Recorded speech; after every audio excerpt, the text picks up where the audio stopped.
I'm back. Look at that. Oh my god. It's been a long time. This is not over. The show is not over by any means. So what I've been doing lately is just rebuilding on my gear, getting everything together, trying to make this more legit. I was using gear for a little while. Don't have it anymore. I had to give it back to some Josh and Austin from the band because I was borrowing it from them. And I'm buying my own shit, and I'm putting my big boy pants on, and we're going to make this really fucking legit. I've got a lot of people lined up.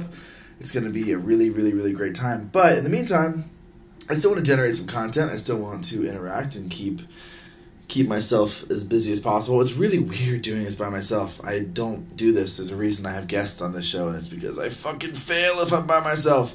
But we're going to get through it as much as we can. I just wanted to put out like a couple good words about some music that I've been listening to lately. I don't know if I'm going to get a chance to interview any of these guys. I really fucking want to. I haven't reached out yet. But, hopefully they'll be down to come out and hang out. So I basically just want to do a really quick few reviews, some nice words about some bands that I've been kind of checking out lately.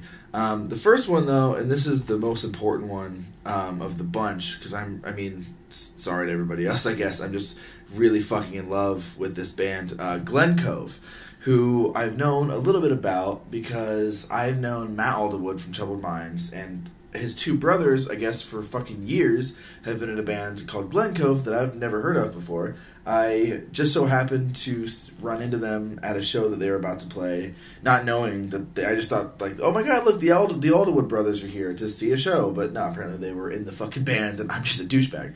So I didn't know what to expect. I had no idea what kind of music it was going to be. I had a feeling it was going to be good because Matt is extremely talented, and if his two brothers are in a band together, I assume that they're pretty talented too. His parents are ridiculously talented fucking artists. There's something in that gene pool that's just better than everybody else's. So they hit the stage, and they're amazing. It's fucking serene, and the bass, Tyler on the bass, is absolutely fucking ridiculous, absolutely insane. He's so much better than me, and I think he's a lot younger than me too. But like, I walked away from that show just like, oh my god, I have so much I have to do. I have to be so much better. They absolutely killed it. The album is called Anaphoric State. It's been out, I think it came out maybe earlier this year or late last year. And the first half is great. First half is wonderful. It's a good time. It's fun. Second half, though, as soon as Citrus Breeze hits, it's all fucking sonic bliss from there. Just on this beautiful journey through color and emotion, and I absolutely am in love with it. The guitar is amazing. It's clean and gorgeous, and live, they're wonderful. On the album, they're wonderful. I prefer them live to the album, but that's just me. I like seeing them perform. I think they're all really, really good performers, but the album is an amazing place to start.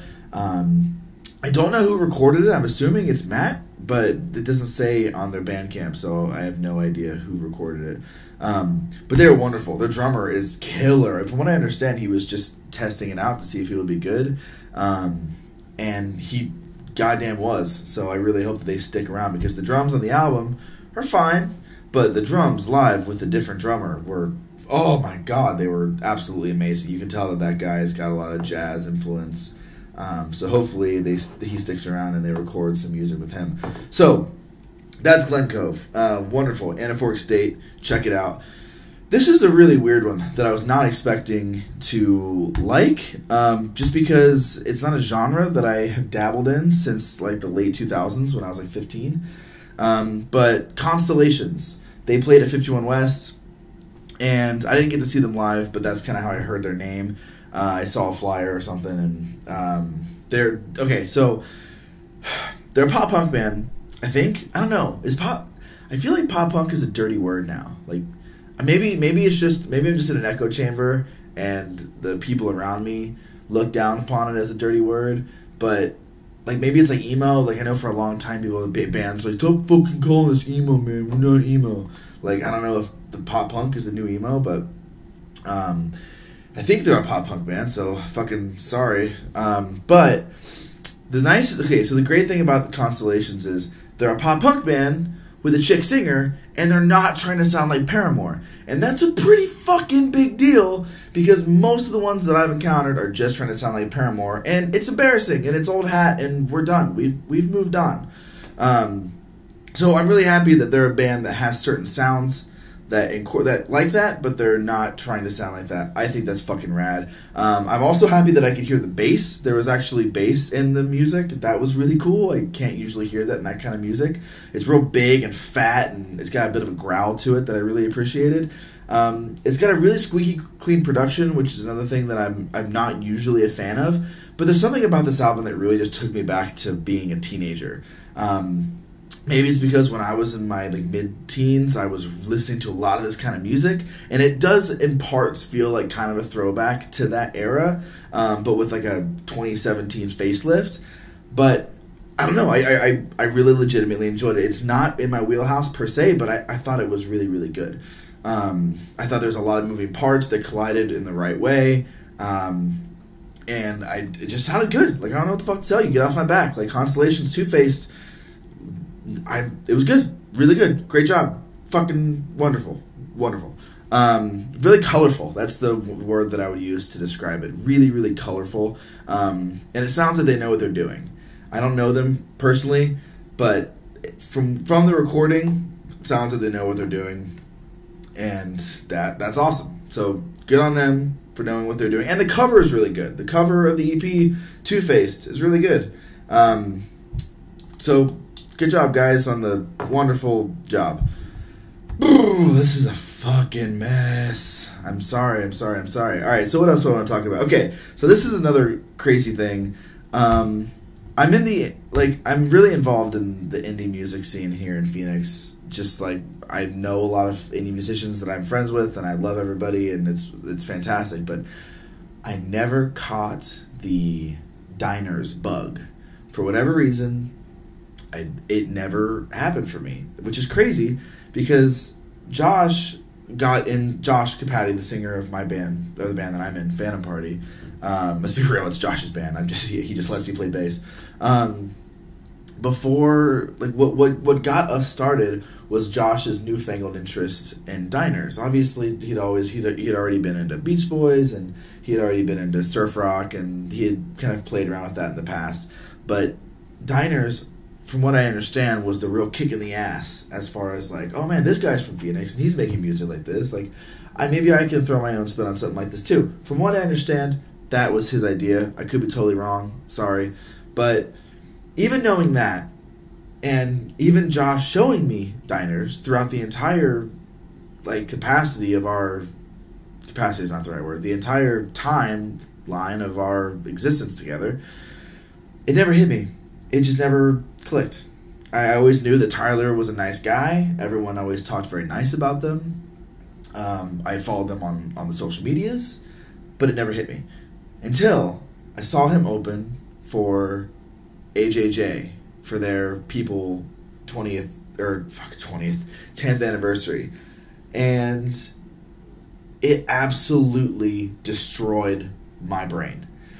Completely decimated me. I left that show oh yeah, AJJ was cool. They did pretty much exactly what I had expected them to do, which is fantastic. Great dudes, stellar performances. But diners fucking destroyed my life. It was his first time doing this new thing. He was doing a halftime show where it was kind of like the diners variety 30 minutes or whatever, and he had this crazy outfit on, and he had a projector and a screen and all this crazy shit going on, and he would sing and then have him in the background on video moving, making the exact same dance moves. It was hilarious. It was absolutely ridiculous. It was fun. It was unpretentious. It was just a great time. And right now, I think he's on tour doing that exact same thing all around the country. So that's awesome. I really hope that he's making a great name for himself everywhere. And I'm really embarrassed that it took me 2 years after knowing who he was to actually get it. But I walked away from that show absolutely obsessed. I listened to everything that he has on Spotify 1,000 times. Still to this day, I listen to it constantly. It's on a bazillion of my Spotify playlists. My favorite album right now 3 is really good. 3 is his most recent full length, I believe. He has a cassette tape too that's really good. So I think I'm gonna say 3 is my favorite as of right now. But dude, he's got so much material and it's all amazing. So like, if you don't know who Diners is and you're involved in the Phoenix music scene, like, do yourself a fucking favor and don't let it take you that long to get into him, because it's really, really going to be worth your while to check him out as soon as humanly possible. He's an amazing person, and I'm telling, like, it's important to be ridiculous and humble and personable when you're in a band. And I feel like Tyler has this uncanny ability to be an absolutely wonderful person all the time, and it filters through it comes through his music perfectly. And I don't know how he manages to do that. I can't really name anybody who manages to do it even close to as well as he does. Like, sure, I know 1,000 people who are absolutely nice, sweet human beings, but Tyler's on a whole other level of social skills. I don't know how the fuck he manages it, but he does. So good on him for that. The other thing that I wanted to talk about was an EP by a band called Concertina, I think is how I'm saying that. Metal band, which I never get to hear, it's like, okay, so this is some fucking bullshit. When you're in the indie scene, or involved, I guess you could call it scene, quotation marks, whatever the fuck. When you're involved in local music, you kind of, at least I tend to kind of go where my people go and go where my friends go, and my band is an indie band, so, like, you know, I guess, so we flock with all the other indie bands, and I never get to, there's not a whole lot of shows that throw around a lot of variety. We usually play with a lot of indie bands, and once in a while we'll play with some punk bands, like some punk-ish bands, and like, we went through a really weird couple of months where we were constantly playing with folk punk bands. I don't know that was. I mean, it was great and they're all wonderful. But for whatever reason, you know, I guess it just makes sense. Like, you put on a show, you don't want to have 4 different bands of 4 completely different genres. You can turn people off. You want to keep it kind of in the same vein, and which is a great idea. But what it does is it kind of gives you this.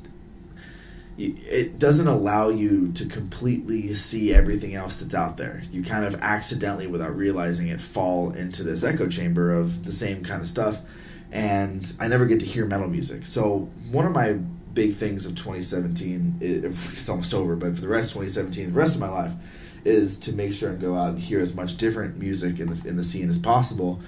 And this is one of the great examples of that. Concertina is, I think they call themselves a stoner metal band. I could be wrong. They definitely have a lot of vibes of bands like The Sword in their music, but with a singer that kind of brings a real heavy kind of Metallica vibe to his voice. Again, like, I don't know, is that a bad thing now? I don't know, I don't think so. I'm so nervous. Like, I don't want people to be like, man, fucking everybody hates Metallica. You're a fucking asshole. I can't believe you said that. I can't believe you called us. I can't believe you said our singer sounds like the guy from Metallica. Oh my god. Sorry, that's what it sounds like to me.